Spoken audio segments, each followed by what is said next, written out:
Assalamu alaikum dear students. Hope you all are doing good.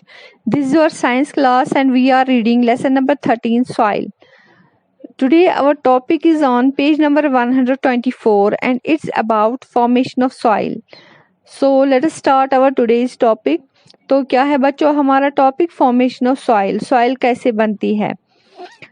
पहले जो अर्थ की surface थी वो रॉक से गिरी हुई थी, कवर थी रॉक से. कोई भी सॉइल नहीं थी इस ज़मीन पे. सूरज की गर्मी से रॉक्स जो है वो हीट अप हो गए और बारिश ने उनको फिर ठंडा किया. ये प्रोसेस कंटिन्यू रहा, जारी रहा हज़ारों सालों तक. वेदर में भी, मौसम में भी जो चेंज आई तो उससे ये पथरीली सरफेस जो थी अर्थ की ये क्रैक होनी शुरू हो गई, इसमें दरारें पड़ गई. ये फास्ट फ्लोइंग रेन, बारिश जब तेजी से बह रही थी और दरियाओं का पानी इन क्रैक्स में दाखिल हो गया और रॉक्स को ब्रेक किया छोटे छोटे पीसेस में. ये पीसेस जो है ये फिर से और ज़्यादा फाइनली पाउडर जैसे बन गए. किससे? एक्शन ऑफ एयर और वाटर से. और इस तरह से सॉइल बन गई. इस सारे प्रोसेस को, सॉइल फॉर्मेशन के प्रोसेस को कहते हैं weathering. Weathering means break down of rocks and minerals. Soil formation के बाद जब सॉइल बनती है छोटे छोटे प्लांट्स जो है वो इस सॉइल में ग्रो करना शुरू करते हैं. जब प्लांट्स और एनिमल्स डाई मर जाते हैं वो भी इस सॉइल का हिस्सा बन जाते हैं. समझ आया आपको. तो फॉर्मेशन ऑफ सॉइल में आपके पेज नंबर 125 पे 4 पिक्चर्स दी गई है.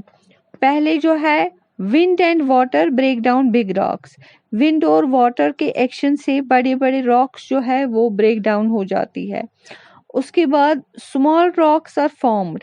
इस ब्रेक डाउन से छोटे छोटे रॉक्स बन जाते हैं. उसके बाद इन छोटी रॉक्स से टाइनी रॉक्स जो है वो कंबाइन होती है, मिल जाती है डेड प्लांट से और सॉइल बन जाती है.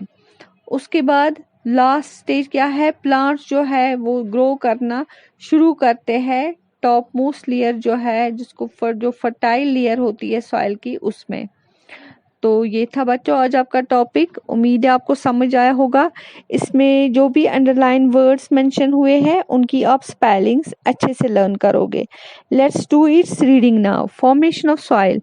Earlier the surface of the earth was covered with rocks.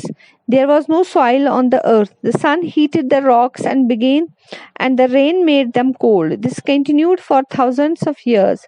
Due to the change in the weather, the rocky surface began to crack. The fast flowing rain and river water entered the cracks and broke the rocks into smaller pieces.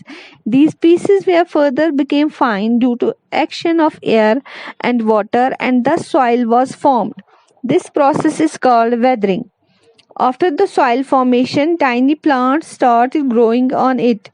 When plants and animals died, they became a part of the soil. Wind and water break down big rocks.